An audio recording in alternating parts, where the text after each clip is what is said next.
Bueno, buenas tardes a todos. Vamos a empezar con esta conferencia. Yo solamente voy a estar aquí al pendiente de lo que son las cuestiones técnicas. Si tienen algún problema, si no pueden escuchar o algo, por favor escribir en el chat. Vamos a poner algunas reglas para que la conferencia se lleve a cabo en tiempo y forma y que no tengamos ningún problema. Algunos de ustedes pueden tener la posibilidad de hacer anotaciones. Les pedimos que por favor no hagan ninguna anotación para que no se interrumpa la conferencia de la doctora y pueda ella pueda seguir con su conferencia. La otra es que si tienen alguna duda, por favor escribirla en el chat. Al final vamos a tener una sesión de preguntas y la doctora va a poder responder a cada una de las preguntas que ustedes vayan haciendo. Les pedimos por favor que no desactiven su micrófono. De hecho, ahorita nosotros hemos desactivado todos los videos y todos los micrófonos para que no haya ninguna interrupción de la doctora. Y bueno, si tienen alguna duda adicional, nada más irla haciendo en el chat y ya vamos a ir solucionando sus problemas, ¿sale? Y bueno, si ya quieren presentar a la doctora. Doctor Álvaro. Doctor Álvaro. Ay, Dios mío. Perdón, doctor Álvaro, ¿puede comenzar, por favor, con su presentación? Es que no entendí qué presentación. No, No, el doctor Álvaro Oidor, que es el que va a hacer la presentación, tiene el micrófono desactivado. Ajá, yo lo tengo activado. Sí, y usted es el otro doctor Álvaro. Hay dos Sí. doctores Álvaro. Sí. Permítanos un momento. A ver. Ok, ya está el doctor Álvaro Oidor, perdón. Doctor Álvaro Oidor, ¿nos escucha? Sí, ¿me escuchan? Ok, sí. Perfecto, ya está. Entonces, si nos puede ayudar con la presentación de la doctora, gracias. Sí, bueno, antes que nada, muy buenas noches a todos. Agradezco ahora sí que la audiencia que tenemos ahorita para esta charla. Espero que todos en casa se encuentren bien. Digo, esta situación atípica, pues bueno, nos ha llevado a implementar este tipo de modalidad, que yo creo que es bastante buena. Y bueno, pues sin más preámbulos, le doy la bienvenida a la doctora MBZ, especialista en patología clínica, y maestra Silvia de Jesús Vázquez. Su perfil académico, bueno, es egresada de la Facultad de Medicina Veterinaria de la UAM, especialista en diagnóstico veterinario en la Facultad de Medicina de la UNAM, maestra en ciencias en bioquímica en el CINVESTAF, gerente de IDA Laboratorios en Toluca, responsable del laboratorio clínico en el Hospital Veterinario Reynoso, en Toluca, y especialista en patología clínica veterinaria en el Laboratorio de Diagnóstico Veterinario de Alhambra. Doctora, pues muchas gracias por su tiempo y por su disposición para apoyar aquí al colegio, al CONVEPEP, y esperemos que no sea la primera vez, sino que sean varias veces las que usted participe con nosotros. Desafortunadamente ahorita, bueno, pues así a la distancia. Le agradezco su tiempo y la disposición, y bueno, estamos ya por empezar. Nada más quiero informar también que estas presentaciones las vamos a implementar. La idea es que las hacemos cada 8 días, entonces los martes, entonces yo creo que estén pendientes en el Face y en las redes donde nosotros vamos a publicar esto, para que pues tengamos la audiencia que tenemos hoy. Muy agradecido por eso. Espero que todos se encuentren bien, y bueno, el colegio ha estado también trabajando en otros ámbitos, no precisamente ahorita que no hemos podido hacer las reuniones presenciales, pero hay algunas actividades que hemos estado desarrollando muy importantes para el gremio en general, para todo el gremio en general, que ya les haremos saber posteriormente con un poquito más de calma, ¿sí? Sin más preámbulo, dejo a la doctora Silvia de Jesús Vázquez con ustedes. Muchas gracias. Bienvenidos. Muchas gracias por la presentación. Entonces, demos inicio porque vamos un poquito retrasados y me gustaría que acabáramos esta presentación en tiempo. Y bueno, comencemos con las definiciones de lo que es el laboratorio clínico. Vamos a ver, ahí está. Ok, entonces el laboratorio clínico o la patología clínica es una especialidad médica básica que se encarga de la realización de pruebas diagnósticas. Dentro de esta especialidad también se encuentra o más bien se compone de otras especialidades que son la hematología, la química sanguínea, la citología, la microbiología y la parasitología.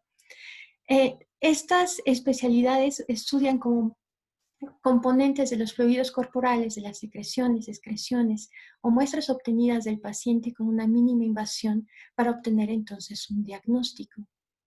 Además de este diagnóstico, también es útil el laboratorio clínico para prevenir enfermedades o para prevenir el agravamiento de estas enfermedades, darle seguimiento a los pacientes y dar seguimiento a sus tratamientos. Es por ello que el propósito del laboratorio es confirmar, establecer o descartar un diagnóstico, descubrir una enfermedad subclínica aún no diagnosticada o dar seguimiento a la respuesta terapéutica. El objetivo entonces del laboratorio es proporcionar un servicio de calidad asegurando resultados confiables en un menor tiempo posible. En el caso de las urgencias, la situación es que se requieren tomar decisiones de una forma inmediata para evitar efectos indeseados como la muerte del animal o crear daños dentro del organismo que sean después irreversibles. Entonces, las urgencias pueden darse por una infinidad de circunstancias que ponen en riesgo la vida del paciente. Estas usualmente son imprevistas, pero también pueden darse por consecuencia del agravamiento de un proceso patológico que no ha sido diagnosticado o de los que ya son diagnosticados, que esto se agrave. Entonces, el objetivo de esta charla es que ustedes puedan realizar pruebas de laboratorio que les sean útiles en la toma de decisiones para sus pacientes considerados críticos que están en una situación de urgencia. Para mí es importante que ustedes sepan que para el laboratorio, para que el laboratorio les brinde un servicio de calidad, debe de fluir por todos estos procesos conocidos como una fase preanalítica, analítica y posanalítica. En la fase preanalítica se encuentra desde la solicitud del propietario, la del médico, la aprobación del propietario, quiero decir, la solicitud del médico, la requisición del estudio, su registro y la obtención de la muestra, ¿no? Decir si estas son adecuadas, si están en el tubo adecuado, en la cantidad adecuada. Todo eso es una fase preanalítica que nos va a ayudar con la calidad del resultado. La fase analítica, la fase técnica solamente de el procesamiento de las muestras, requiere dentro del laboratorio la realización de estudios de controles de calidad, de calibraciones, la preparación de los técnicos y después de que esta muestra ha sido evaluada, entonces el patólogo la valida y emite un resultado, ¿no?, para que llegue a sus manos. Entonces, algunas veces, por más que nosotros queramos hacer más rápido este procedimiento, si nosotros queremos realmente entregarles a ustedes un estudio de calidad, necesitamos pasar por todos estos pasos de las fases preanalítica, analítica y posanalítica. Entonces, cuando ustedes hacen sus estudios de laboratorio para urgencias, lo que yo quiero enseñarles es hacer una parte de este proceso para que sea mucho más rápido y ustedes tengan resultados que les ayuden en la toma de decisiones. Porque en su proceso diagnóstico, pues sabemos que con la historia clínica que ustedes obtienen de la información que les proporciona el propietario, el examen físico que ustedes realizan, ya mentalmente ustedes tienen un diagnóstico presuntivo. Y pueden suceder dos cosas: que apliquen un tratamiento y esperen la respuesta a este tratamiento y de esa forma confirmen el diagnóstico, o que vayamos a las pruebas de laboratorio, tengamos una confirmación diagnóstica y tengamos un tratamiento específico. Dentro de las urgencias veterinarias, pues estas se dividen por órganos y sistemas. Vamos a darle prioridad en esta charla al sistema respiratorio, al cardiovascular, al nervioso y a las urgencias del sistema urinario.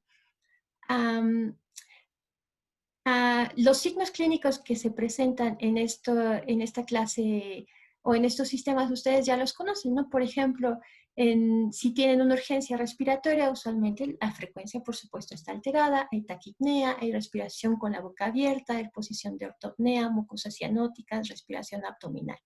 En el caso de los signos clínicos de las enfermedades cardiovasculares, la frecuencia cardíaca también está alterada, las mucosas igual, hay hemorragias activas, el tiempo de llenado capilar está retardado, la calidad y el ritmo del pulso también están alterados.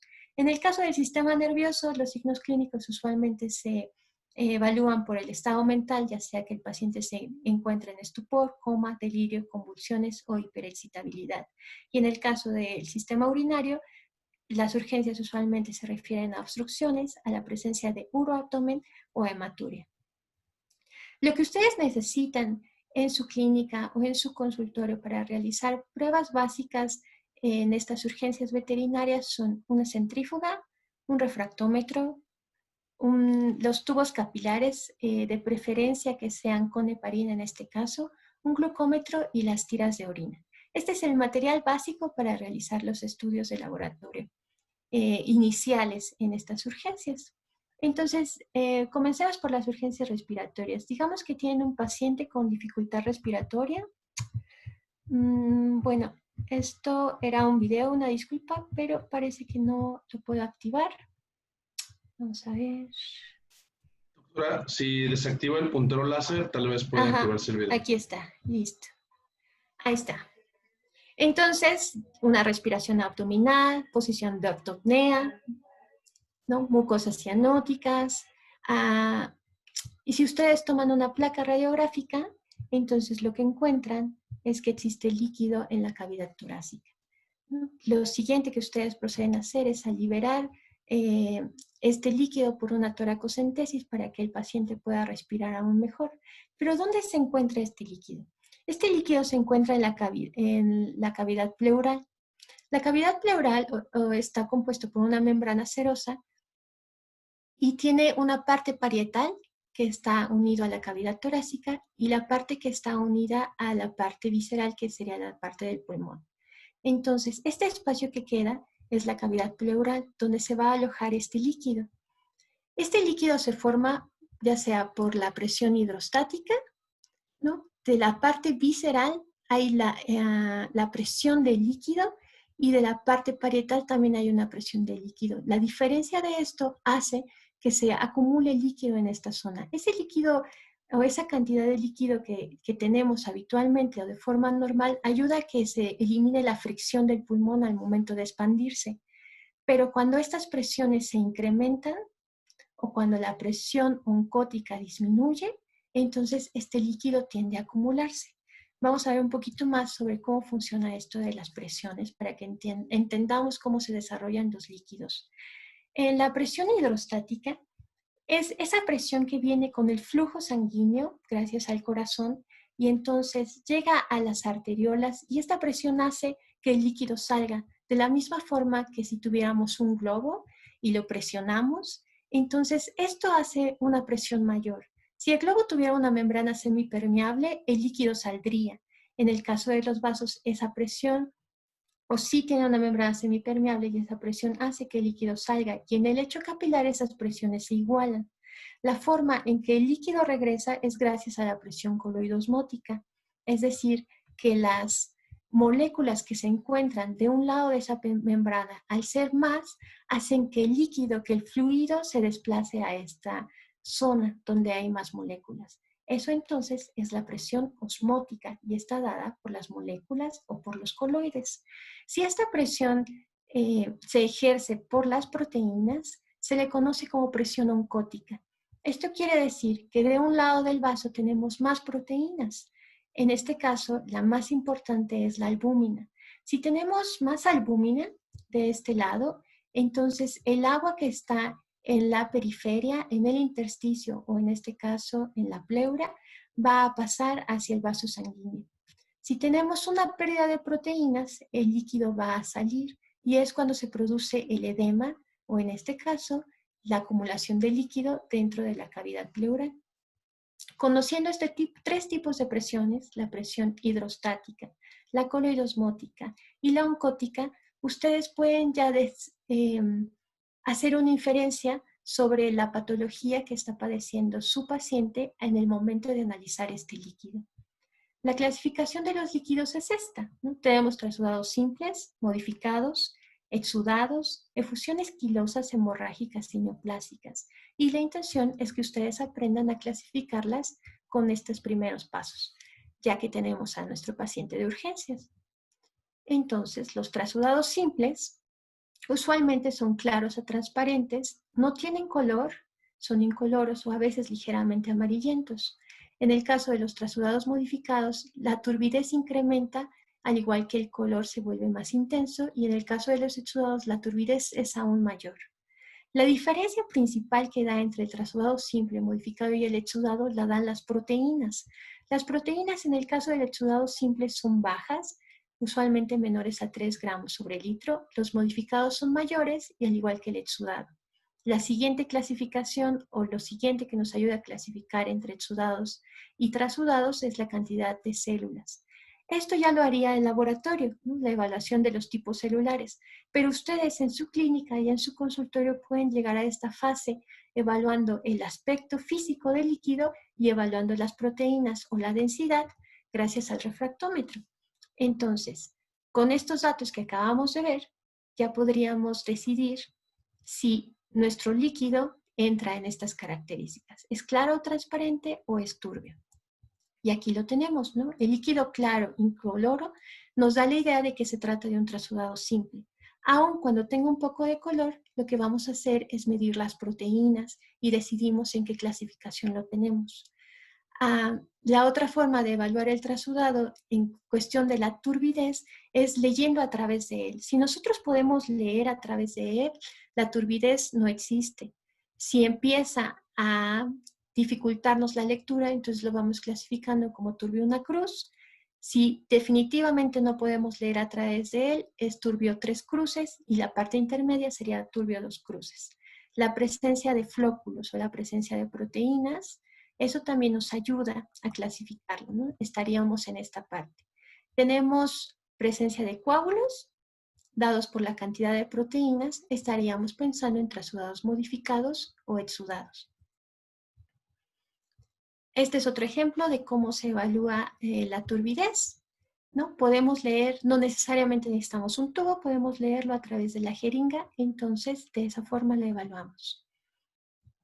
Y las proteínas, esta parte de las proteínas.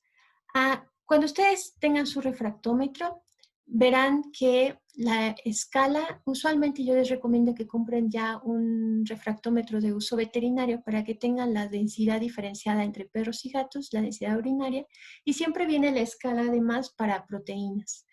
Esta escala, si se dan cuenta, está en gramos en 100 mililitros. Pero si lo quieren transformar a las unidades internacionales, que es lo que usualmente usamos nosotros, solamente agréguenle un 0. Eso significa que esta escala va de 20 a 140 gramos sobre litro. Cuando ustedes coloquen su líquido, si fuera la turbidez muy alta o si fuera ya lo que ustedes piensan que es un exudado, lo mejor es que lo centrifuguen y ese sobrenadante es lo que evalúen, la gotita que van a poner en el refractómetro para evitar que las moléculas grandes causen una distorsión en esta densidad. Eso significa, cuando hablamos de refractometría, es que este rayo incidente, cuando ustedes ven el refractómetro, tienen que dirigirse hacia una fuente de luz, ya sea la luz del sol o hacia una lámpara, para que puedan ver la escala. Entonces, este rayo que incide, si este líquido no tiene moléculas, va a pasar casi derecho y eso sería una densidad de 1.00, ¿no? Que es la densidad con la que se calibran los refractómetros. Es la densidad del agua desionizada o destilada. A medida que aumenta la cantidad de proteínas o la cantidad de solutos en esta sustancia, lo que incluyen las células, es por eso que les menciono que es mejor que lo centrifuguen si el líquido está muy opaco.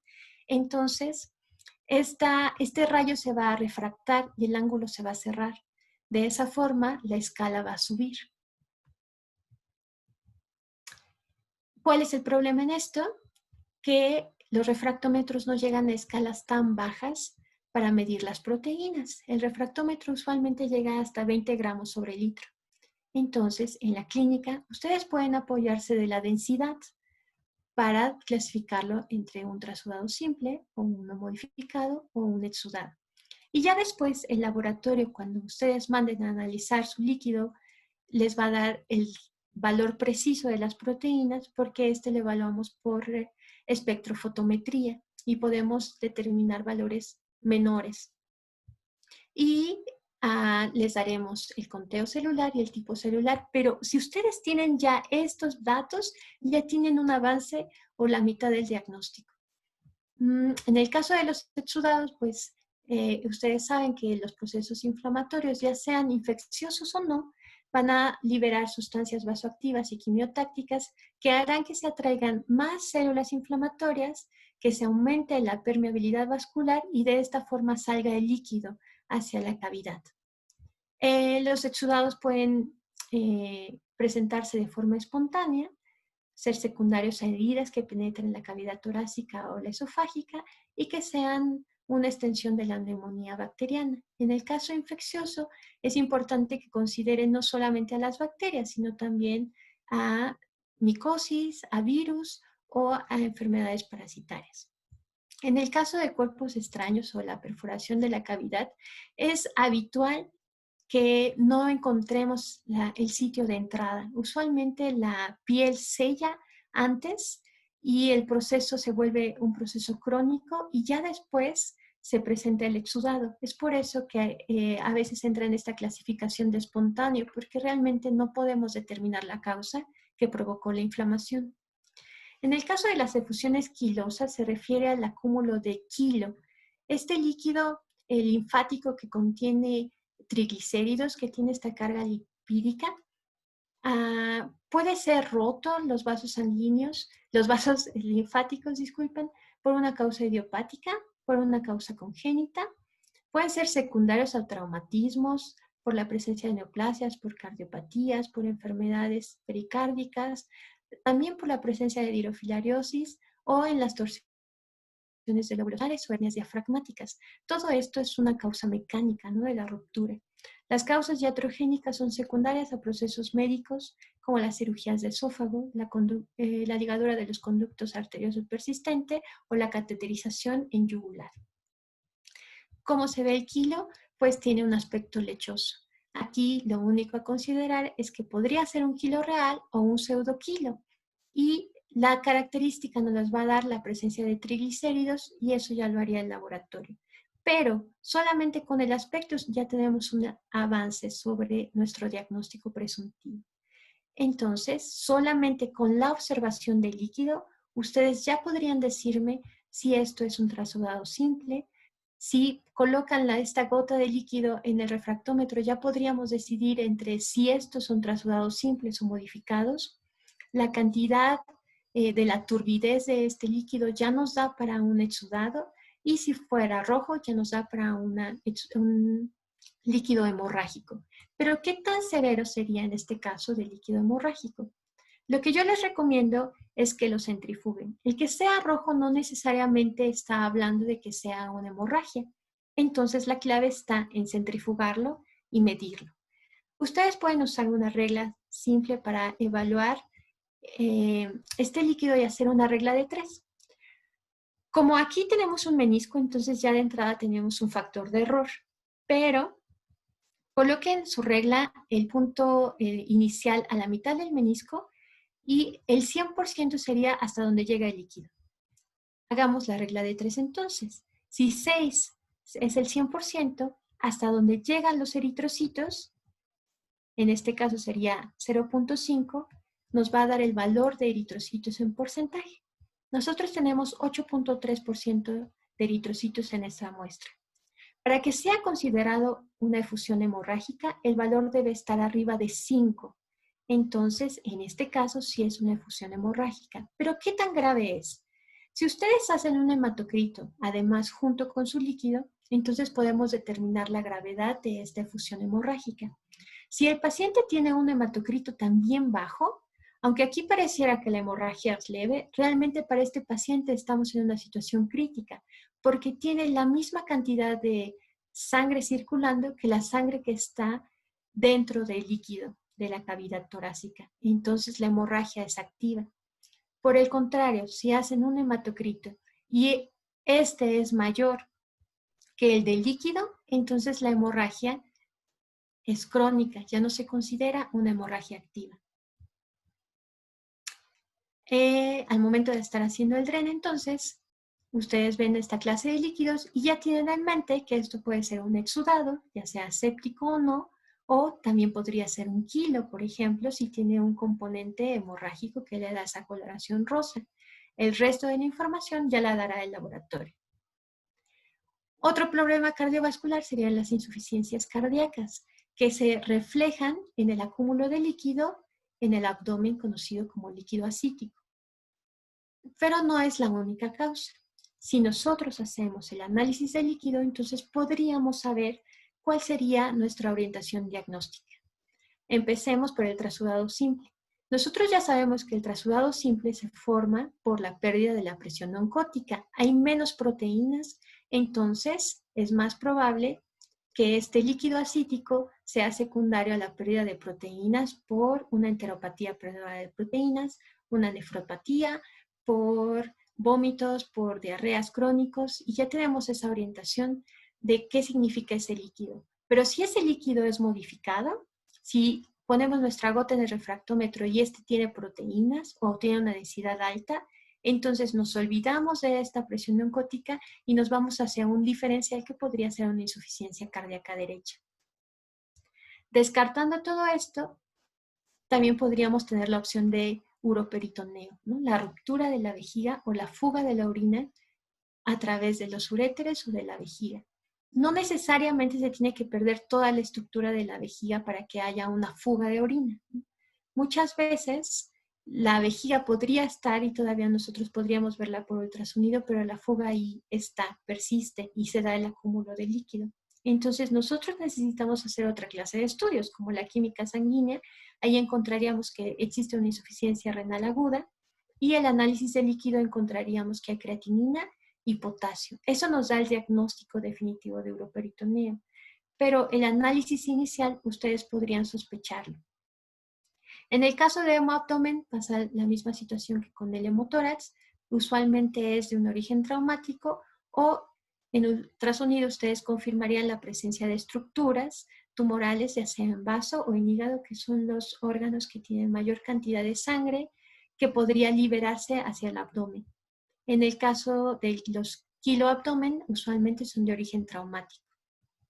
Y nuevamente, si ustedes evalúan este aspecto, este color y las proteínas, podrían darse esa idea de cómo lo clasifican. Y teniendo esa clasificación, entonces tenemos posibles diagnósticos. Ya dijimos que en el trasudado simple, lo usual es la pérdida de la presión oncótica, pero también la coloidosmótica y la osmótica. Esto quiere decir que todo lo que cause una alteración de la presión, ya sea la presión portal, insuficiencias hepáticas, trombosis, esto nos va a dar el inicio de un trasudado simple. A medida que estas lesiones se vuelven crónicas, se da la fuga de proteínas y entonces las mismas causas aparecen para el trasudado modificado y ya nos da una información adicional, que es el tiempo en que se ha desarrollado esta patología. ¿Qué pasa además con los trasudados simples? Pues ya vimos que también pues si tenemos nosotros un uroabdomen o la fuga de orina de forma aguda, también podríamos tener un trasudado simple, pero a medida que este líquido irrita los tejidos, se dará la fuga de proteínas y nos dará un trasudado modificado. En el caso de los exudados, pues ya habíamos dicho que también se dan por el aumento de la permeabilidad vascular y es secundaria a las inflamaciones y pueden ser infecciosos o no. Y causas no infecciosas, en el caso de abdomen están las pancreatitis, las neoplasias y las peritonitis químicas dadas por la fuga de bilis o de orina. Entonces, si se dan cuenta, todo esto se trata, además de las características de la cronicidad, ¿no? Todo empieza por un trasudado simple y a medida que va aumentando el tiempo de la lesión, pasamos a un trasudado modificado porque hay fuga de proteínas y si esta lesión persiste, pues vamos a tener exudados. Otras patologías que podemos evaluar de forma rápida con la medición de hematocrito son las eritrocitosis y las anemias. Entonces, ¿qué es lo que necesitamos? Solamente los tubos capilares. Al momento en que ustedes hagan una venopunción, ahí mismo podríamos ya obtener nuestra muestra de sangre. Solamente necesitamos llenar este pequeño tubo. Aquí la recomendación es que cuando les hagan la presión, dejen salir, bueno, si quieren llenar el capilar, dejen salir las primeras gotas, porque al momento de hacer la presión, lo que están haciendo es un éxtasis sanguíneo y entonces estamos sobreestimando la cantidad de eritrocitos. Entonces, si medimos el capilar o llenamos el capilar de esta zona, solamente dejen salir las primeras gotas y ahora sí llenen su capilar. O en una situación de urgencia, mientras alguien está canalizando, alguien más podría estar funcionando en otra zona, ya sea en los cojinetes o en las orejitas o en otro vaso sanguíneo para llenar el capilar. O si vamos a hacer una muestra de laboratorio, tomen ustedes su tubo, pero llenen un capilar para ustedes. Remitan el tubo al laboratorio para que hagan el análisis completo, pero ustedes quédense con un capilar para hacer este análisis inicial. Ustedes podrían tener ya una centrífuga de hematocrito en su consultorio, pero si no la tienen, no se preocupen. Usen una centrífuga de tubo normal. Para que ustedes tengan un hematocrito preciso, tendríamos que centrifugarlo a 11,000 revoluciones por minuto por 5 minutos. Las centrífugas de tubo no tienen esta velocidad.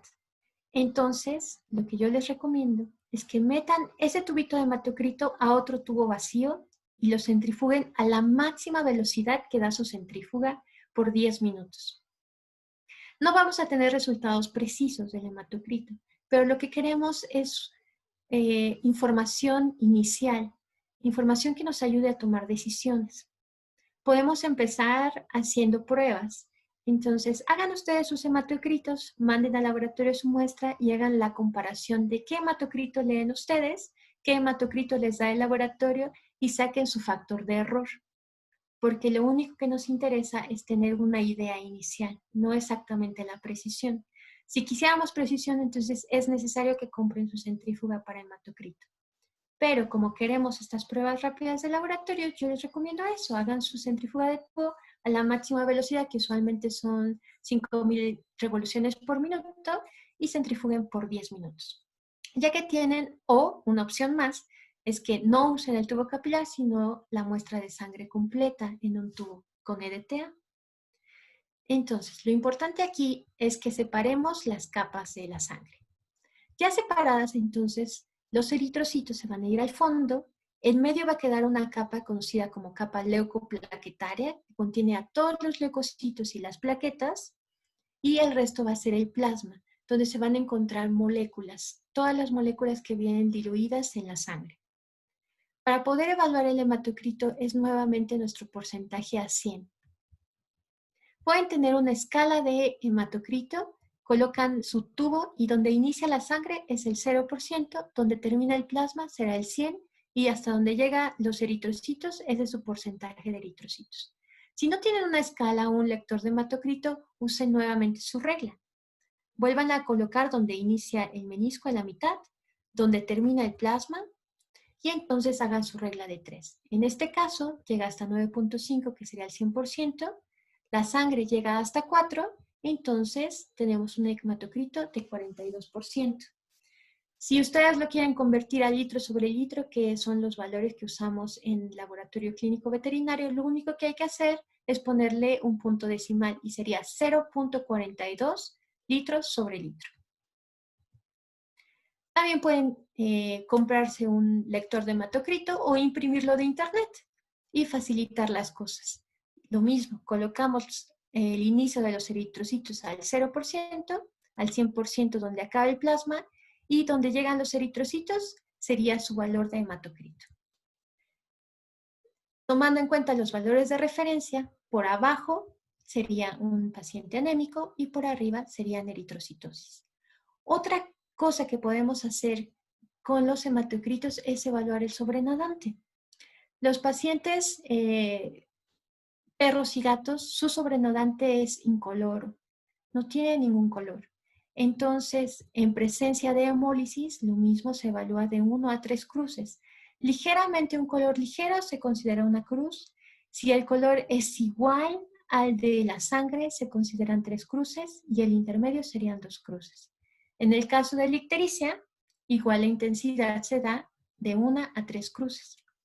Entonces, ustedes hacen su hematocrito, lo centrifugan y ya de entrada pueden saber cuál es la condición de su paciente. Pueden medirlo para tener mayor precisión, pero en este capilar ya de entrada sabemos que el paciente está anémico, ¿no? En estos dos casos. En este caso, que hay presencia de ictericia y también anemia. Y en este caso, hay una ligera eritrocitosis.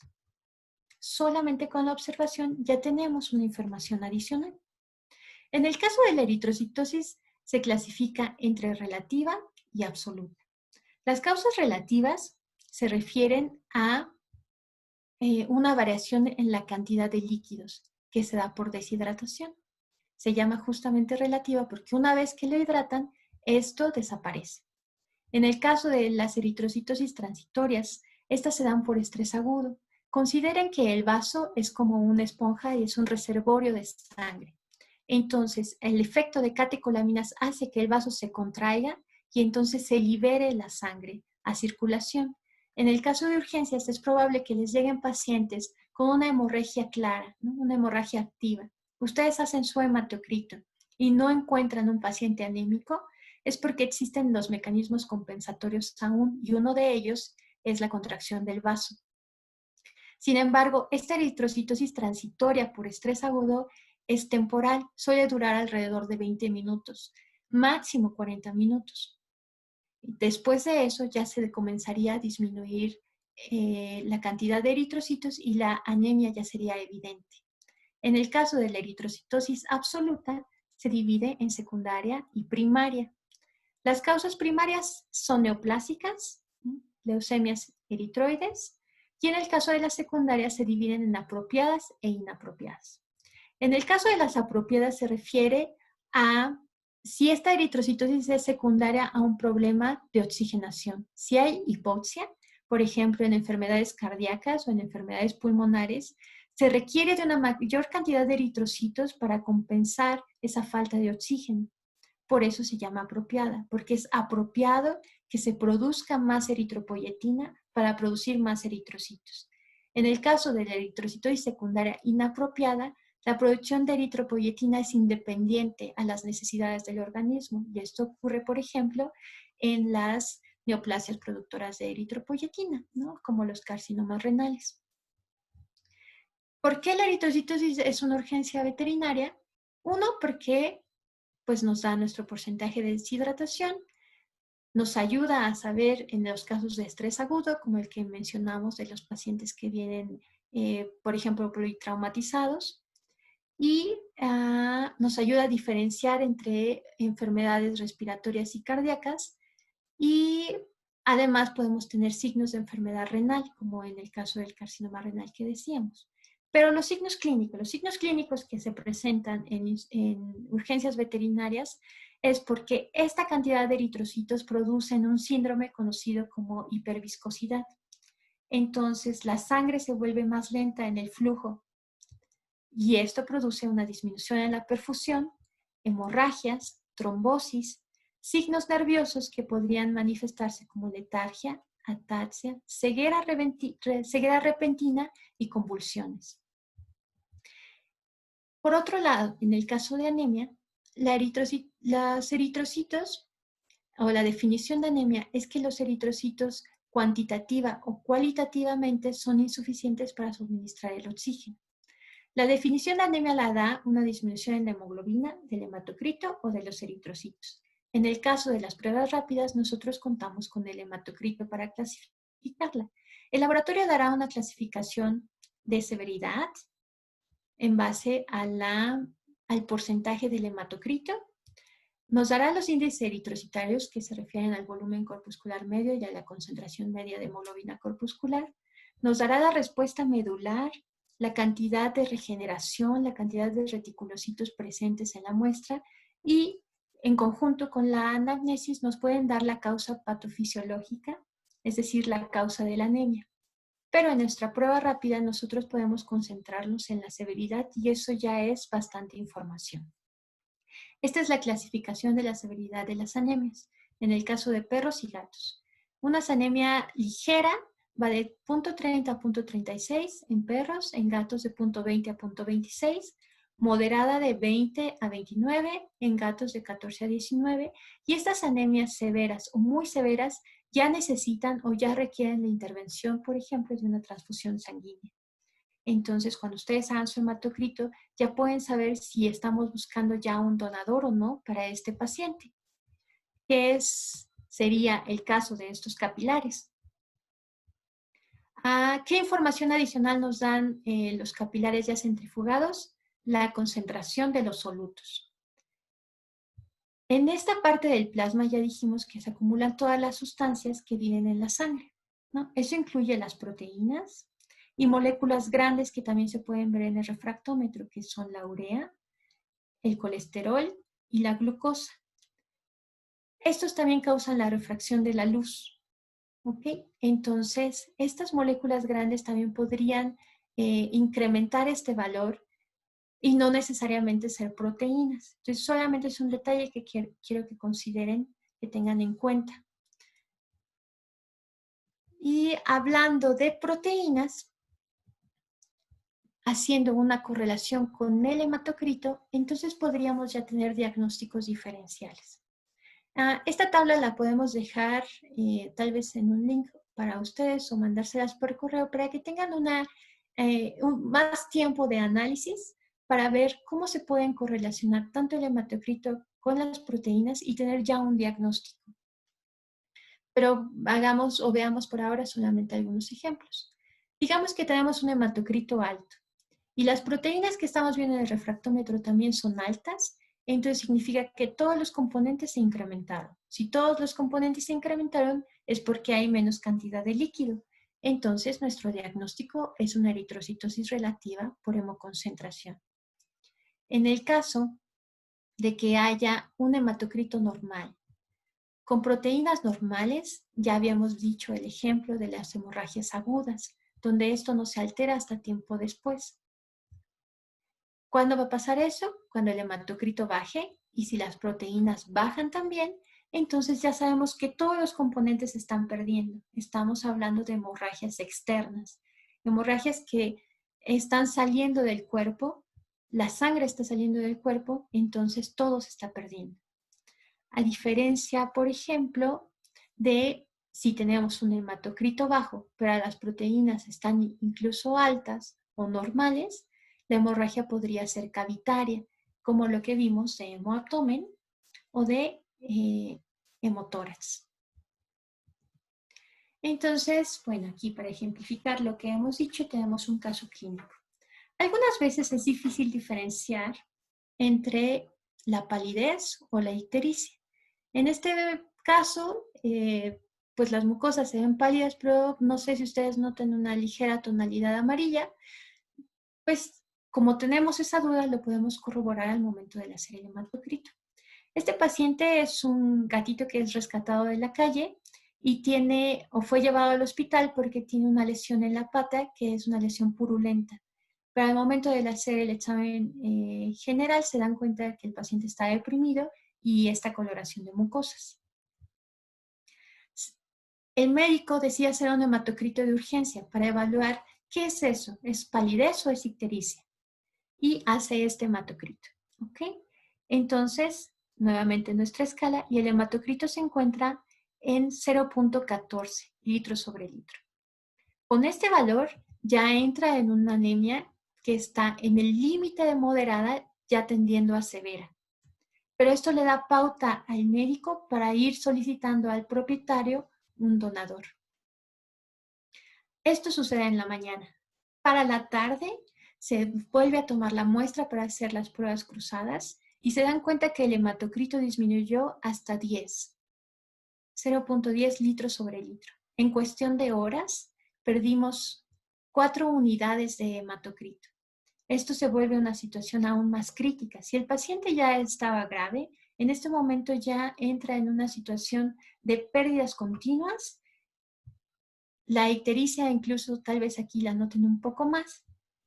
Y en lo que estamos esperando el resultado del laboratorio, nosotros adelantamos en tiempo porque hicimos el hematocrito antes y ya tenemos el donador. Para cuando tenemos el resultado del laboratorio, nos damos cuenta que el hematocrito se encuentra en una anemia severa, es regenerativa, hay una presencia de inflamación, leucocitosis por neutrofilia y linfopenia por estrés, pero los hallazgos que nos da el laboratorio es la presencia de cuerpos de Heinz.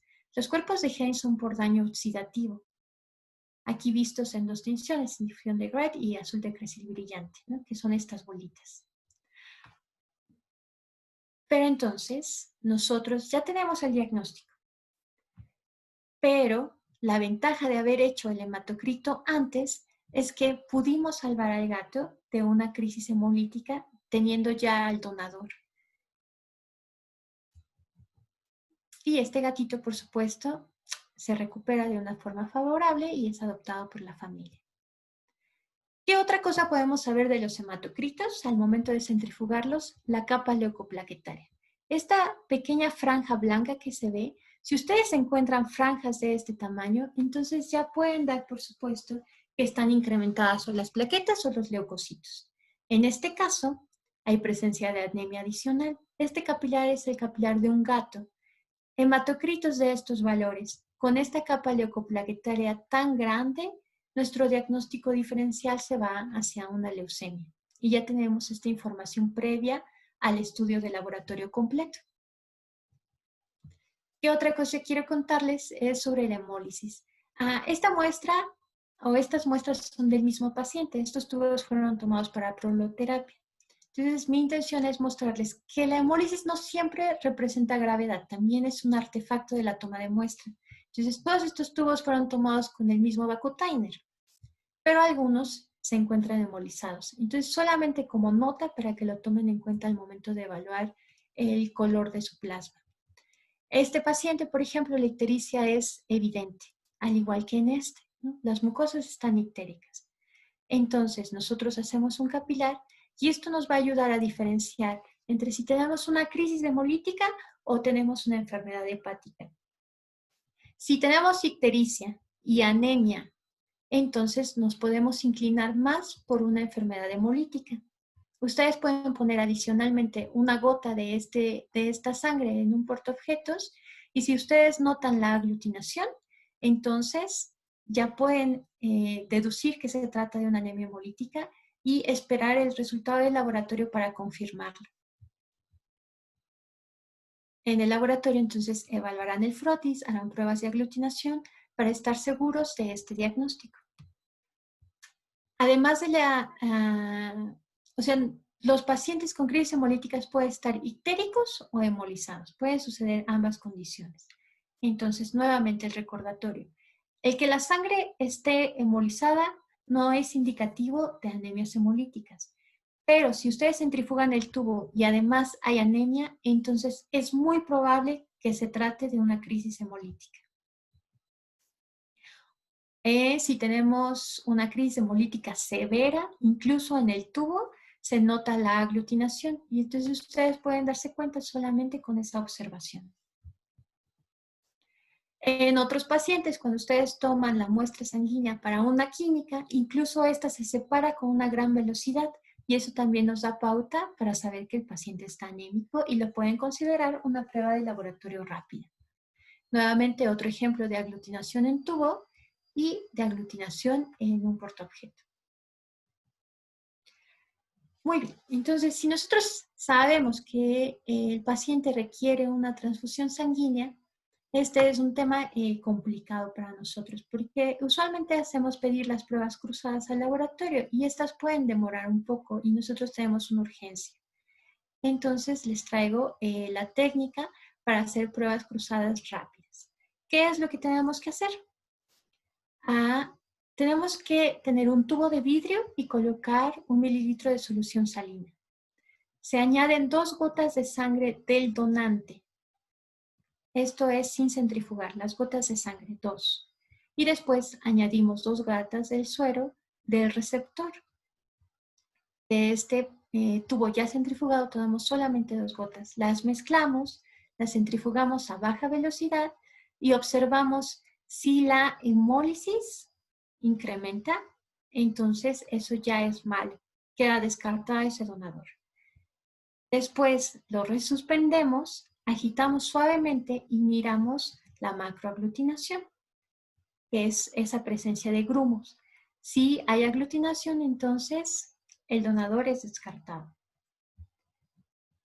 Esa sería la prueba mayor, visto desde una prueba cruzada rápida. El otro paso a seguir es invertir los tubos, ¿no? Nuevamente tenemos un tubo con solución salina, pero en esta ocasión vamos a poner las gotas del receptor y lo que vamos a poner como suero es el sobrenadante del paciente donador. Mezclamos nuevamente, centrifugamos y miramos. En este caso es mejor mirar la microaglutinación. Pero estamos hablando de pruebas rápidas, entonces nuevamente observen esto. Aquí, ¿cuál es el inconveniente? Que no estamos lavando los eritrocitos, que no estamos haciendo las pruebas en una condición de temperatura adecuada. En el laboratorio, para hacer las pruebas cruzadas, nosotros mantenemos las muestras a una temperatura corporal que va de 37 a 39 grados para fines de laboratorio. Entonces, el que ustedes tengan estas pruebas rápidas de pruebas cruzadas no es una garantía precisa de que el donador va a ser compatible, pero al menos sí pueden descartar a los donadores. Si presentan esto, definitivamente queda fuera como donador, pero si esto no se presenta, consideren que todavía queda la duda si va a existir aglutinación una vez que entre la sangre al organismo del paciente. Entonces, pues siempre queda esta duda, pero estamos hablando de pruebas rápidas y yo se las traigo como un método para que ustedes lo tengan a consideración. Lo que yo les recomendaría es que hagan las pruebas cruzadas con el laboratorio para aumentar un poco la precisión, pero en situaciones de urgencia a lo mejor les puede ser útil. Y bueno, estamos hablando de microaglutinación, entonces si además de los implementos de laboratorio que les comentaba, ustedes cuentan con el microscopio, así es como se vería la aglutinación. ¿Sí? Los eritrocitos se empalmarían unos con otros, se harían estos grumos de eritrocitos y esto ya sería un indicativo malo para los donadores. Es importante que lo diferencien del rouleau. El rouleau son pilas de monedas, la unión de los eritrocitos se da por proteínas. Entonces, es un punto a considerar si es que lo van a observar al microscopio. ¿Qué otras pruebas rápidas tenemos? Pues el análisis inicial de los ureanálisis. ¿Qué es lo que dijimos que debíamos de tener? Pues el refractómetro y las tiras reactivas. Entonces, dependiendo de las tiras reactivas que ustedes compren, tienen esta información. Hay tiras reactivas con menos o más analitos. Los que indispensablemente pueden ser útiles son la cantidad de proteínas, el pH, la sangre y la glucosa. Esto ya nos da una buena información adicional. Podríamos usar el resto de los cojinetes para evaluar, por ejemplo, la presencia de leucocitos. Cuando ustedes marquen esto positivo, sí hay presencia de leucocitos. Pero este cojinete puede ser impreciso. Si no marca, no necesariamente indica que no hay leucocitos en la muestra. En el caso de las proteínas, también consideren que la escala es baja, entonces es posible que no se detecten todas las proteínas y en el caso de pacientes con insuficiencia renal, se requiere la medición de microproteínas, que sería el análisis ya en una química. Tenemos la presencia de sangre, del pH y las bilirrubinas. Las bilirrubinas en los perros puede ser normal encontrar de 1 a 2 cruces. En los gatos siempre es indicativo de enfermedad hepática. Y en los perros mayor a 2 cruces también es indicativo de enfermedad hepática. Y en el caso de la glucosa, tener glucosuria, pues ya nos habla de hiperglucemias. La densidad. Ok. Ya les había explicado un poco de cómo funciona esto de la presión coloidosmótica. Entonces, el flujo de líquido se va a dirigir donde hay más moléculas para llegar a una presión equilibrada, una presión oncótica equilibrada. ¿Qué es lo que sucede a nivel renal? Que las soluciones isotónicas, que quieren decir que existe la misma cantidad de moléculas de un lado de la membrana que de otro, está en los valores de densidad de 1.008 a 1.012. En ambos lados de la membrana existe la misma cantidad de líquido. Esto sucede comparado con ¿qué? Estamos hablando del riñón, entonces tiene la misma densidad del plasma. ¿Ok? Entonces el plasma y el primer filtrado glomerular tienen la misma densidad si se encuentran en 1.008 a 1.012. Eso se conoce como densidad isotónica. Si la densidad o la cantidad de líquidos es menor, sería una solución hipotónica o la densidad sería hipotónica. Y si es mayor, sería hipertónica. Sin embargo, esto no, o en apariencia, no es muy útil para evaluar la función renal. Entonces tenemos el punto crítico. El punto crítico es importante porque a partir de este punto, todo paciente deshidratado siempre debe estar por arriba del punto crítico. ¿Ok? Entonces, los perros deshidratados siempre deben de estar por arriba de 1.030 y los gatos arriba de 1.035.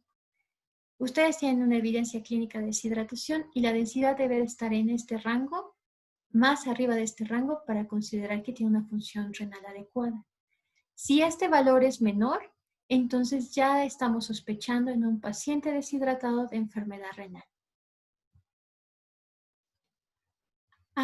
Y aquí tenemos la clasificación entre prerrenal, renal y postrenal. Si nosotros tenemos un incremento de urea y creatinina, esto significa la disminución de la tasa de filtrado glomerular. Tenemos densidades arriba del punto crítico, entonces tenemos hiperacetemias prerrenales. ¿Cuáles son las posibles causas? Deshidratación, hipoperfusión renal, una alta proteína en la dieta, gastroenterorragia y catabolismo incrementado. ¿Por qué esto? Porque la urea viene del metabolismo de las proteínas y la creatina viene del catabolismo del músculo. Entonces, no solamente por una falta de líquidos podemos encontrar esta situación. En el caso de las insuficiencias renales, podría ser que encontremos la densidad urinaria en la situación de isotónica, que sería de 1.08 a 1.012, o que sea menor al punto crítico. En presencia de urea y creatinina alta, ya dijimos que densidades abajo del punto crítico ya son pacientes renales. En el caso de causas postrenales, que se refieren a la obstrucción de vías urinarias o la presencia de uroabdomen, la densidad es variable y es importante que lo consideren, ¿no? Pueden encontrar densidades altas, medias o bajas. Aquí no hay una relación directa con el número, sino con la signología clínica. Si ustedes tienen líquido en cavidad abdominal o hay una dificultad en la salida de la orina y tienen urea y creatinina alta, entonces el diagnóstico sería una hiperazotemia de origen postrenal. Lo que dijimos, causas del incremento de la urea, no solamente por la insuficiencia renal, sino también por las dietas altas en proteínas, la presencia de hemorragia gastrointestinal, que sería la gastroenterorragia, y algunas otras causas como el efecto de corticosteroides, fiebre, catabolismo muscular, trauma tisular. La disminución, estamos hablando de que se produce menos urea. ¿Dónde se produce la urea? Pues en el hígado. Entonces, si hay una menor cantidad de urea, estamos hablando de insuficiencia hepática, la presencia de fuertes portosistémicos o que hay una baja dieta de proteínas o que se incrementa la salida de la urea por la presencia de poliurea, polidipsia, aunque esto es más raro. En el caso de la creatinina, este es un analito que es más exclusivo y más preciso para la evaluación de la insuficiencia renal porque este solamente se elimina por vía renal, entonces nos da esa pauta. Pero consideren que al venir la creatinina del músculo, incrementos en la degradación muscular como casos de miositis o trauma muscular o ejercicio extremo o incluso el consumo de algunas proteínas pueden incrementar ligeramente la creatinina. La disminución siempre se da por una disminución de la masa muscular, que son los pacientes caquéticos. En el caso del ureanálisis estábamos hablando entonces que ustedes pueden hacer el análisis inicial, que es evaluar la apariencia, nuevamente clasificar entre la turbidez, el color y la densidad usando su refractómetro. y su examen físico-químico, ¿no? Aquí les presento los valores de referencia para perros y para gatos. El análisis de la turbidez, otra vez les recuerdo que se hace al leer a través del líquido. La apariencia, ustedes también, cuando tengan esta muestra turbia, centrifúguenla para que vean qué características tiene el botón. ¿Tenemos una hemorragia severa o solamente es la coloración por una hemoglobinuria? Y la presencia del botón, ¿no? Aquí pareciera que no hay turbidez, ¿no? A lo mejor hasta podríamos clasificarlo como turbio de ligero a una cruz, pero al momento de centrifugarlo ustedes se dan cuenta del botón. Si quieren continuar con el análisis, pues hagan el estudio del sedimento urinario y evalúen lo que se forma en este sedimento con el microscopio, pero podrían también remitirlo al laboratorio, toda la muestra de orina, para que hagan el análisis completo. Y pues ya dijimos sobre las tiras reactivas. Y a simple vista ustedes también pueden darse cuenta si la orina se ve diluida, si se ve concentrada, el color, si se ve que es muy, muy amarilla, podrían ya estar pensando en las bilirrubinas. Y al momento de hacer la tira, ustedes ya podrían confirmar si hay o no hay bilirrubinuria. Entonces, una química sanguínea básica, así básica, que les ayude a evaluar de forma general al organismo, tendría que tener glucosa, urea, creatinina, al menos una enzima hepática y la determinación de proteínas o de albúmina. En el caso de las pruebas rápidas, tal vez no tengamos la posibilidad de evaluar todo esto, pero sí a la glucosa con un glucómetro. Y esto es muy útil porque los sistemas que estamos evaluando al medir solamente la glucosa son el sistema endocrino y metabólico, el sistema gastrointestinal, el hepatobiliar, el nervioso e incluso el renal. Recuerden que la glucosa pasa o se metaboliza en el organismo de forma que se pueda almacenar y de forma que se pueda conservar ahí, se pueda guardar para los momentos en que se requiera. Y al momento en que este se requiere, se transforma hasta otra molécula que se llama piruvato en condiciones aeróbicas o anaeróbicas al lactato. Este proceso de utilización de la glucosa para formar ATP se conoce como glucólisis. Lisis es degradación y gluco de glucosa. Y la formación de gluconeogénesis de nuevos componentes o nueva glucosa a partir de compuestos que no sean hidratos de carbono se le conoce como gluconeogénesis. Y la glucogenogénesis es la formación de glucosa a partir del glucógeno, y la glucogenólisis es la conversión de glucógeno a glucosa. ¿Por qué es importante evaluar la glucosa? Porque acabamos de decir que evalúa tanto al hígado como al páncreas y como a otros sistemas de hormonas o a otras hormonas. Aquí veamos en este esquema. Entonces, si hay niveles altos de glucosa, lo que va a provocar es que el páncreas aumente la producción de insulina y esta insulina haga que esta glucosa se transporte hacia el interior de las células y de esta forma se bajan los niveles de la glucosa en circulación. Por otro lado, si los niveles de glucosa son bajos, el páncreas se estimula pero para la producción de glucagón. Y este glucagón va a hacer que el glucógeno se transforme en nueva glucosa. Entonces, al medir la glucosa, ustedes ya están evaluando tanto al páncreas como al hígado. ¿Qué otra cosa ocurre con la glucosa? Que además de estar almacenada en el hígado, también se almacena en el músculo. A través del ciclo de Cori, esta glucosa, en condiciones anaeróbicas, puede transformarse en lactato. Este lactato después pasará a circulación y formará nueva glucosa en el hígado. Pero esto es lo que se conoce como la fermentación láctica. Y bueno, por último, ¿qué otras hormonas intervienen en el metabolismo de la glucosa? El cortisol, la adrenalina y la noradrenalina e incluso la ACTH. Entonces, bajo un estímulo de estrés agudo, lo que va a ocurrir es que se produzca un aumento de la degradación del glucógeno hacia glucosa. Y en el caso del cortisol, lo que va a ocurrir es que estimule la producción de nueva glucosa a partir de otros compuestos, que se dé la formación de nueva glucosa a través de compuestos que no sean hidratos de carbono y entonces aumente la circulación sanguínea de esta. Entonces, ¿cuáles son las hormonas que se están evaluando? Para empezar, la insulina es una hormona hipoglucemiante, entonces esta evaluará los sistemas que hacen que la glucosa disminuya y por otro lado, la glucosa se ve afectada por el glucagón, por las catecolaminas, por los glucocorticoides y por las hormonas de crecimiento. ¿Ok? Y entonces, ¿qué otras patologías? Ok. El incremento, ¿qué patologías se relacionan con la hipoglucemia? Pues entonces tendríamos, algunos ejemplos serían el insulinoma, disminución de los antagonistas de insulina, que serían las hormonas que acabamos de mencionar, y la disminución de la gluconeogénesis por insuficiencia hepática, por hipoadrenocorticismo, por hipoglucemia neonatal o juvenil, malnutrición o emaciación. Ok, estos son solamente algunos ejemplos.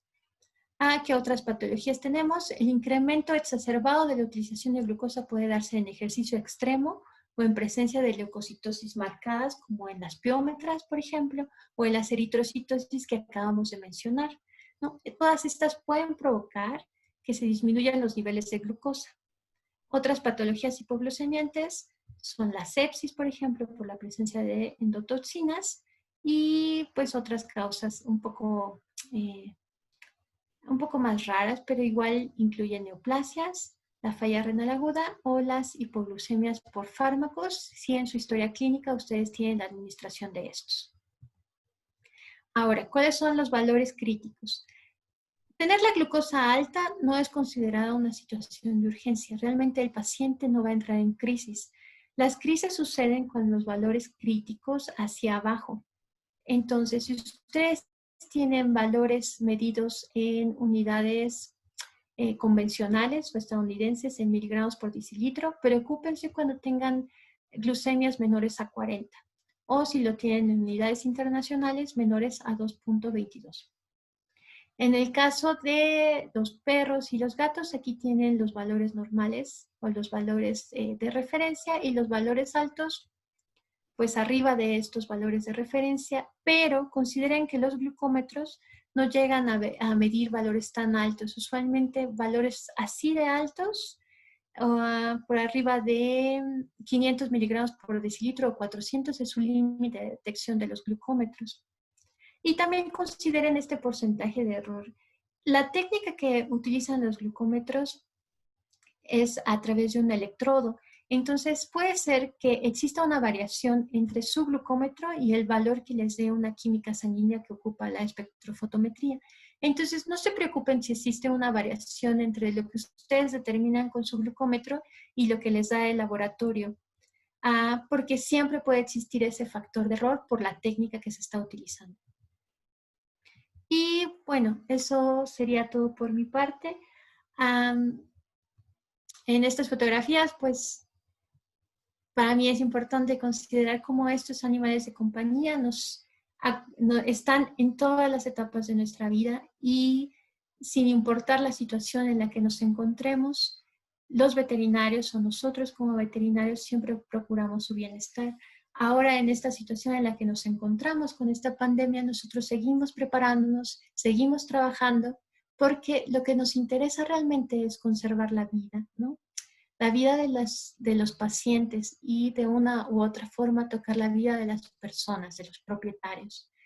Y bueno, eso sería todo. Si tienen alguna pregunta.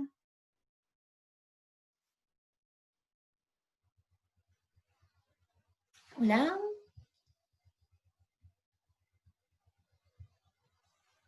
Bueno, Hola, vamos a doctora. Muchas gracias por su presentación. ¿Alguien tiene alguna duda, alguna pregunta para la doctora? Puede hacerla por medio del chat, por favor.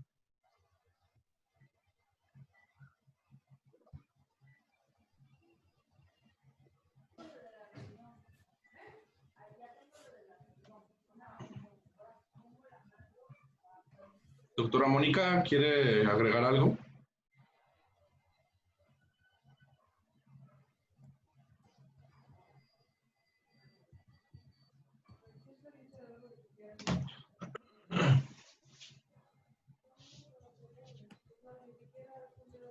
Bueno, a ver, tenemos por acá algún comentario. Decía Irving, en gatos el cojinete de Leucos da falsos positivos. Para ese comentario, ¿tiene algún comentario, doctor, al respecto? Sí, pues realmente ese cojinete no... Bueno, consideren que las tiras de orina están diseñadas para personas. Entonces, lo que hace ese cojinete del ureanálisis es evaluar una proteína que está presente en los leucocitos, pero de personas, de humanos. Entonces, realmente en un laboratorio clínico no lo usamos, no es algo que se use por parte de los patólogos clínicos. Nos basamos más en el estudio de sedimento para determinar si hay leucocitos o no. Entonces, yo les decía que pueden usarlo como un indicativo inicial, pero realmente no tiene precisión. O sea, sí puede dar falsos positivos y falsos negativos. Gracias, doctora. Tenemos otro comentario de César Castillo. Menciona, hola, los valores de microalbúmina y creatinina urinaria se consideran válidas en perros como marcadores primarios de enfermedad renal. Bueno, pero esto no sería como en una prueba rápida, ¿no? Necesitaríamos medirlas por espectrofotometría y realmente se necesitan para la clasificación de la enfermedad renal, de la estadificación. Entonces, medir microproteínas o microalbúmina en orina es necesario de acuerdo al IRS para la estadificación, ¿no? Pacientes con proteinúricos ya empieza esa clasificación. Pero realmente las proteínas que te dan en la tira de orina realmente no serían realmente útiles para esta clasificación. Consideren que la proteinuria puede darse también por la presencia de otros componentes, ¿no? Por la presencia de células incluso, de espermatozoides, hasta por las células epiteliales que se desprenden. Entonces, en las tiras de orina no podría ser útil. Gracias, doctora. Hay otra pregunta por aquí de Eda García. Dice, ¿qué porcentaje de error hay con la prueba de transfusión rápida que nos enseñó? También otra pregunta relacionada, otras dos. Dice, ¿qué tan confiable es la técnica de prueba cruzada rápida? ¿Cuántas RPM son las que considera baja para las pruebas cruzadas? Ok.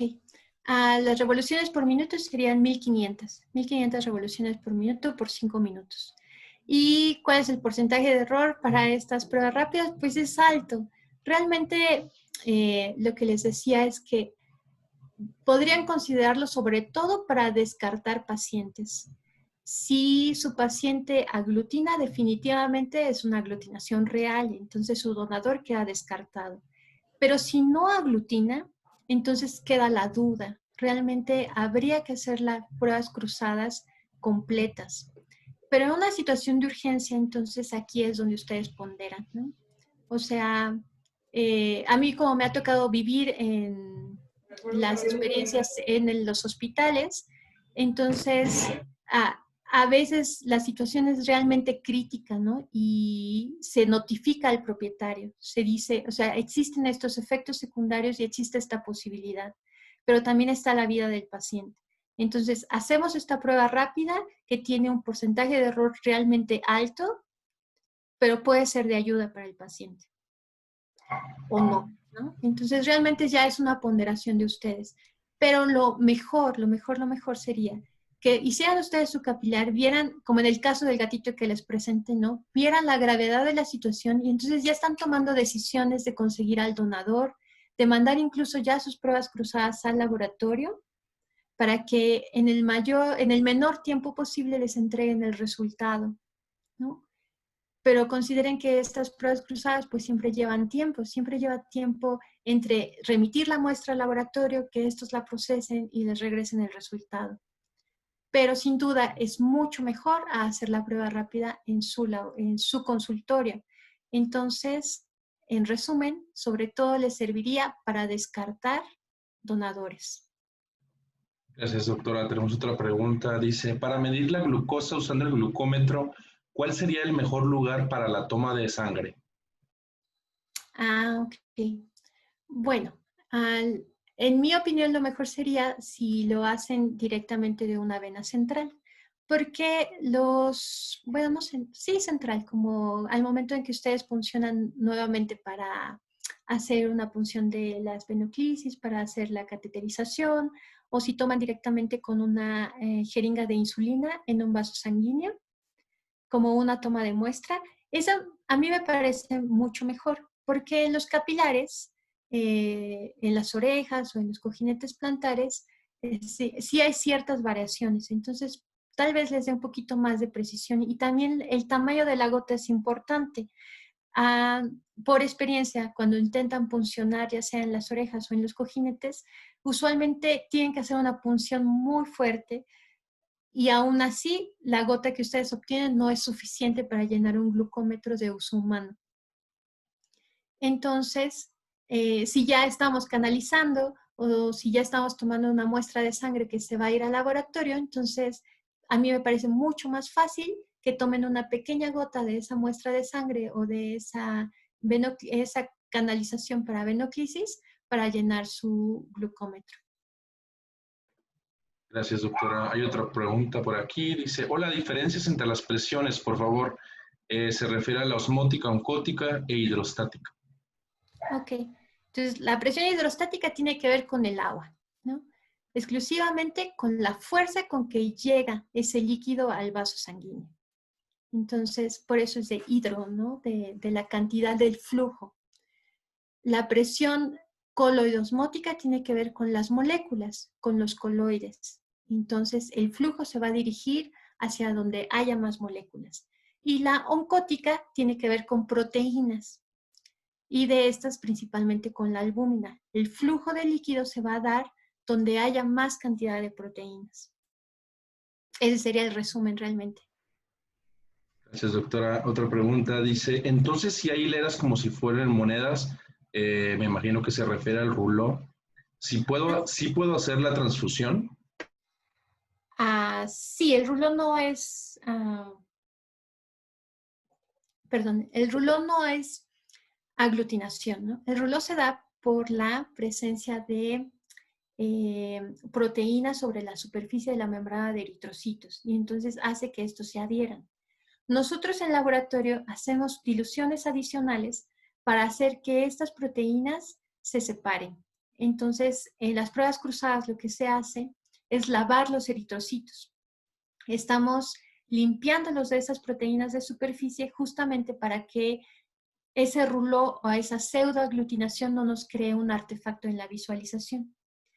En la prueba rápida que yo les estoy recomendando que hagan, realmente no verías el ruló. Estaríamos hablando de que verías la macroaglutinación, ¿no?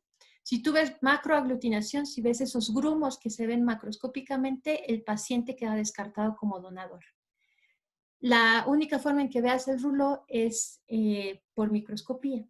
Pero entonces, para estar seguro si puedes o no usarlo como donador, tienes que hacer este lavado de eritrocitos y si el ruló aún persiste a pesar de los 3 lavados que se realizan, entonces haces diluciones con solución salina. Y el chiste es que desaparezcas ese ruló y entonces ya lo puedes dar como compatible. Pero bueno, esas ya son cosas que se hacen a nivel de laboratorio. Gracias, doctora. Vamos con las últimas 3 preguntas porque estamos ya sobre el tiempo. Pregunta César Castillo, ¿la prueba de lactato en sangre se puede usar como prueba de urgencia, como prueba de deterioro? Sí, la verdad es que sí, solamente que, bueno, existen, así como existen glucómetros, también existen otros aparatitos para medir lactato, pero estos son, pues, realmente difíciles de conseguir. Pero sí, sí, la presencia de lactato realmente te está hablando de daño tisular, ¿no? Estamos hablando de que se está dando esa parte de la glucosa que se transforma no en piruvato, sino en lactato por las condiciones de anaerobiosis. Y entonces, si no recuerdo mal, un valor superior a 5 ya es considerado como algo malo. ahorita no recuerdo muy bien el valor de referencia, pero creo que sí era así como en 5. La otra posibilidad es que lo mandes a evaluar en el laboratorio, pero realmente sí es posible usarlo, se usa poco, pero sí te habla de deterioro celular, de necrosis tisular incluso. Gracias, doctora. Vamos con otra pregunta. Pregunta Josué Torres. La placa leucoplaquetaria aumentada que vemos en el micromatocrito de un gato, ¿qué tan confiable es cuando no la visualizamos aumentada? ¿Podríamos decir que es negativo o confirmar con otra prueba? Bueno, en el ejemplo que les di, pues había anemia y la presencia de una capa leucoplaquetaria, incluso del mismo tamaño que el porcentaje de hematocrito, ¿no? Entonces, realmente no nos da seguridad, ¿no? Esto no es un diagnóstico definitivo. Todo lo que hemos estado hablando son de pruebas iniciales, de pruebas que nos pueden dar pautas para solicitar pruebas adicionales.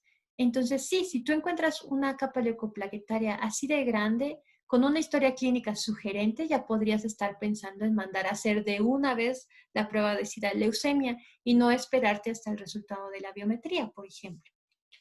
Pero si no encuentras una capa leucoplaquetaria grande, realmente no significa que no tenga una leucemia o que no tenga leucemia viral felina, ¿no? Porque realmente no es un indicativo preciso. Solamente, como les he mencionado, es para que ustedes se den una visualización de que si esa capa está grande es porque hay más leucocitos o más plaquetas. ¿Qué clase de leucocitos? Pues realmente no lo sabemos. Podría ser solamente un proceso inflamatorio, podría ser un proceso neoplásico, podría ser una trombocitosis. No lo vamos a saber hasta que no tengamos el resultado final del hemograma, pero podríamos ya darnos una pauta en saber que algo está mal, ¿no? Algo está mal en la capa leucoplaquetaria. Entonces vamos a esperar qué es al final de cuentas.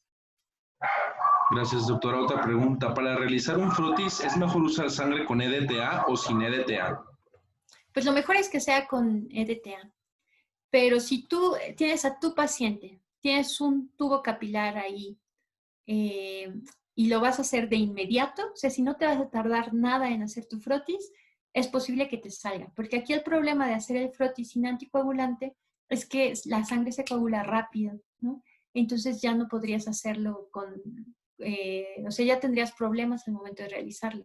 Pero si eres hábil, tienes tu gota de sangre recién extraída del vaso sanguíneo y haces tu frotis de inmediato, sí te va a salir. Si no somos tan hábiles, nos vamos a demorar, aunque sea unos segundos, la muestra se va a coagular y todos tendrán la experiencia de que toman la muestra de sangre, la ponen en el tubo con EDTA y alguna vez se les habrá coagulado. Y siempre decimos, pero ¿qué pasó si no me tardé? Pero el asunto es que durante la toma de muestra nosotros ya estamos lesionando el vaso sanguíneo y ya estamos activando los factores de coagulación que están en el endotelio vascular y ya estamos activando las plaquetas. Entonces, la velocidad con que nosotros pongamos en el tubo y cómo homogenicemos el tubo, entonces ya nos evita que se coagule la muestra, ¿no? Pero en el caso de realizar un frotis, pues se requiere de otra destreza. Si tienes suficiente práctica, hazlo, pero si no, pues mejor hazlo con EDTA y ya olvidas del problema. Por último, doctora, en caso de no tener un refractómetro de uso veterinario en caso de gatos, ¿es mejor diluir la orina o tomar el margen máximo de la tira? No, no la diluyas. Realmente, si observas la escala comienza a variar en un cierto nivel. Realmente no es como que toda la escala sea diferente. Yo más bien te recomendaría que si no tienes un refractómetro para gato, hagas el valor que te dé ahí. No, es mejor que no modifiques la orina con alguna dilución. Y pues realmente las tiras de orina, la variación que tienen es mucha. Realmente, otra vez, te sirve para darte una idea, pero no te va a dar precisión. Entonces, realmente no consideres el valor de la tira de orina para emitir un diagnóstico definitivo. Es solamente para diagnósticos presuntivos, para que te des una idea de lo que va a suceder o lo que está sucediendo en tu paciente y qué resultado es el que estás esperando que te entregue el laboratorio. Pero no te recomiendo que utilices las tiras de orina para evaluar densidad. Realmente no es recomendable. Hay mucha imprecisión. Gracias, doctora. Bueno, vamos a pasarle el micrófono a la doctora Mónica, quien quiere decir unas últimas palabras. Bueno, entonces si me cortan, entonces solamente para agradecerles su atención. Muchísimas gracias por la invitación y muchas gracias a todos ustedes que estuvieron en este tiempo escuchándome. Y cualquier cosa, pues aquí estamos en contacto si tienen alguna duda adicional. Gracias, Doc. Les comento, vamos a enviarles más información de las siguientes pláticas y sus diplomas estarán listos en 2 o 3 días. Y le paso la palabra al doctor Álvaro Oidor.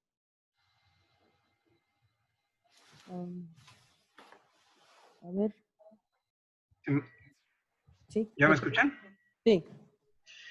Pues bueno, muy agradecido con la doctora Silvia, como al principio lo mencionamos, muchas gracias por su tiempo. Creo que pues es una plática muy práctica realmente para la clínica diaria, lo que nosotros hacemos cotidianamente y pues le agradecemos mucho, ¿no? Agradezco también la participación de todos ustedes, muchas gracias por participar y también al equipo que, bueno, está conformando todas estas detalles técnicos. Muchas gracias por su apoyo a todos. Y pues nada más estén pendientes de las próximas pláticas que vamos a tener. Ya se les dará la información a través de las redes. Y pues muchas gracias por su participación, las preguntas. Y doctora, nuevamente le agradecemos a usted y ojalá nos pueda acompañar posteriormente ya de manera física para que podamos aprovechar más de usted. Muchísimas gracias a todos, pasen buena noche y que todos estén bien. Gracias.